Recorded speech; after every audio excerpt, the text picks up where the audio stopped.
बिस्मिल्लाहिर रहमानिर रहीम। हे समस्त जगतबासी, आज आमी शामीम आली चिश्ती आपनादेर सामने जे आलोचनाटी निये हाजिर हलाम सेटी हलो देखुन, आलोचनाटी तो बड़ो करब ना, छोटो आलोचनाटी करब जे देखें मानुष किन्तु शयतान थेके रक्षा पाওয়ার জন্য বলে থাকে আউযু বিল্লাহি মিনাশ শাইতানির রাজিম, যে বিতাড়িত শয়তান হতে আল্লাহ তুমি আমাকে রক্ষা করো, তাই না? এখন এই আউযু বিল্লাহি মিনাশ শাইতানির রাজিম যদি শয়তান নিজে বলে, শয়তান যখন নিজেই বলে আউযু বিল্লাহি মিনাশ শাইতানির রাজিম, তাহলে যে পাঠ করেছে সে যদি শয়তান হয় তাহলে এটা কি হলো, এটা কি বুঝবেন? গেল যেমন কে ভাবতেছে যে শয়তান দূর করতে হবে, যে আস্তাগফিরুল্লাহ রাব্বি মিন কুল্লি যামবি ওয়া আতুবু ইলাইহি লা হাওলা ওয়ালা কুওয়াতা ইল্লা বিল্লাহিল আলিয়্যিল আযীম। তার মানে শয়তানকে দূর করার জন্যে এটা পাঠ করা হলো। তাহলে শয়তান কি রূপে? আল্লাহ কোরআনে কি বলেছে? তোমরা মানুষ শয়তান এবং জিন শয়তান হতে বিরত থাকো। এই শয়তান তোমাদের পূর্বপুরুষদেরকেও ধ্বংস করে আসছে। যে এই শয়তান তোমাদের পূর্বপুরুষদেরকেও ধ্বংস করে আসছে, এখন আস্তাগফিরুল্লাহ রাব্বি মিন কুল্লি যামবি যখন পাঠ করবে তখন এটা কোনো মানুষের পাঠ করতে হবে, কারণ জিন জাতিরও রূপ আছে, মানব জাতিরও রূপ আছে। এখন আবার আল্লাহ এটাও বলেছে যে তোমরা মানুষ শয়তান এবং জিন শয়তান হতে বিরত থাকো। তো এখন যিনি মানুষ শয়তান তিনি যদি এই কথা পাঠ করে আস্তাগফিরুল্লাহ রাব্বি মিন কুল্লি যামবি ওয়া আতুবু, এই যে কথাটি যদি সে পাঠ করে, তাহলে সে যদি নিজে মানুষ শয়তান হয়ে থাকে তাহলে এটা তো শয়তান দূর করার জন্য বলা হয়েছে। তো তিনি নিজে যদি শয়তান হয়ে থাকে তাহলে এই কথা কি হবে? তাহলে এখানে যে বিষয়টি দেখবেন, মানুষে তওবা করে যে আল্লাহ আমি তওবা করছি, যে তওবার মাধ্যমে ক্ষমার মাধ্যমে তওবা করে ফেলেছে, কিন্তু তওবা করে একটু পরে সেই কাজই করছে। তওবা করে শয়তানকে দূর করে সেই খারাপ কাজই করছে। তাহলে বোঝা গেল কি, এটা যে পাঠ করেছে সে নিজেই শয়তান। আচ্ছা, তাহলে শয়তানে যদি এটা পাঠ করে তাহলে সে তো একজন মানুষ এটা পাঠ করে কেন? শয়তানকে দূর করার জন্য। এখন তিনি নিজে যদি শয়তান হয় তাহলে সেই শয়তান কিভাবে দূর করবে? তাহলে বোঝা গেল এই আউযু বিল্লাহ এবং এই আস্তাগফিরুল্লাহ রাব্বি এটা যদি কিয়ামত পর্যন্ত কেউ পাঠ করে কাজে আসবে না। কারণ শয়তানের মুখে দিয়ে যদি এটা বের হয় তাহলে বলবে, শয়তান বলবে আমার শয়তান তো আমি, আস্তাগফিরুল্লাহ পাঠ করছি তো সেই আমি। তাহলে আমি যে কথাটি বোঝাতে চাচ্ছি সেটা হলো, দেখেন মানুষ যখন এটা পাঠ করবে কোনো ফলাফল হবে না, যেই সেই। তাহলে কি করতে হবে? যে কাজটি করতে হবে, দেখেন নবী রাসূল ছিল, এখন নবী খতম, এখন কিন্তু মুর্শিদের যেই বেলায়েতের যুগ, মুর্শিদের যুগ।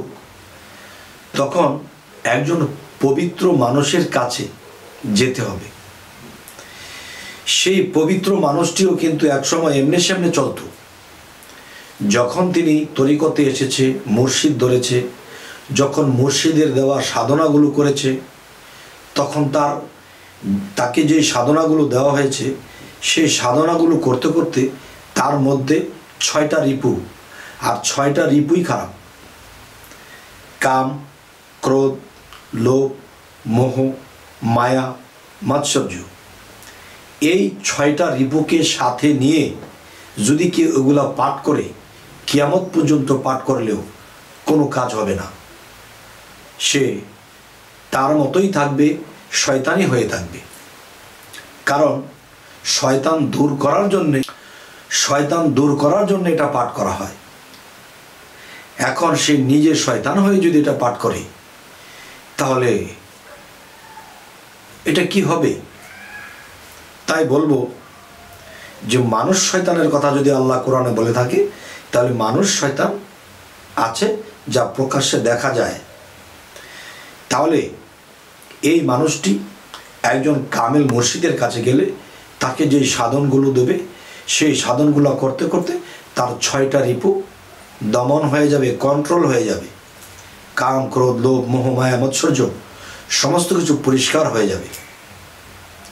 যখন পরিষ্কার হবে তখন তার কালবের জিকির চালু হবে। যখন 6 রিপু পরিষ্কার হয়ে যাবে তখন আপনার দেহের মধ্যে 6টা লতিফা আছে, সেই 6টা লতিফাই আপনার মধ্যে জিকির করতে থাকবে। কারণ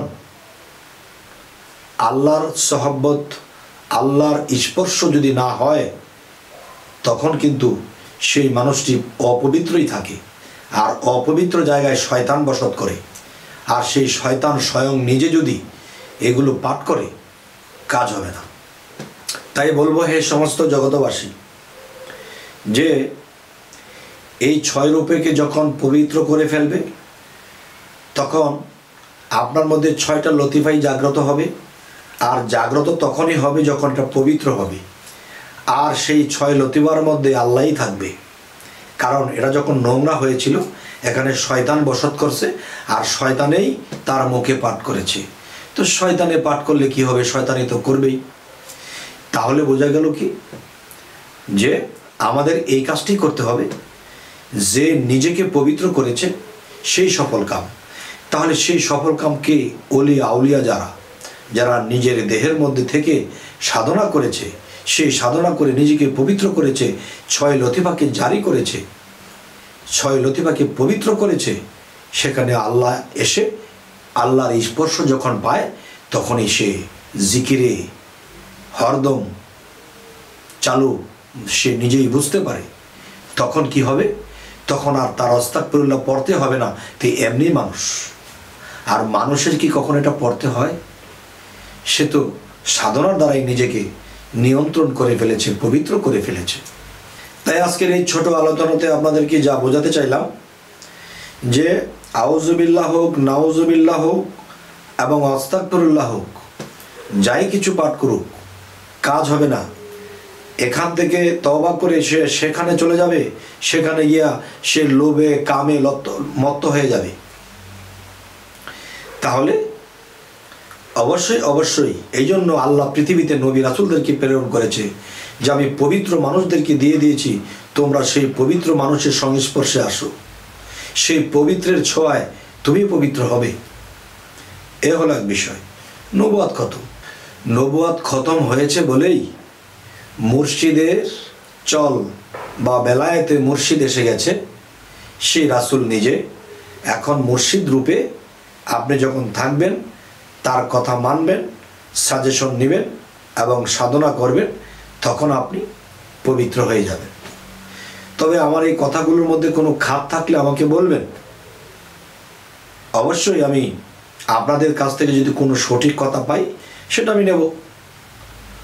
অবশ্যই এরকম আলোচনা পেতে আমাদের চ্যানেলটিকে সাবস্ক্রাইব করে রাখবেন, পরবর্তীতে যেন ভালো আলোচনা দিতে পারি।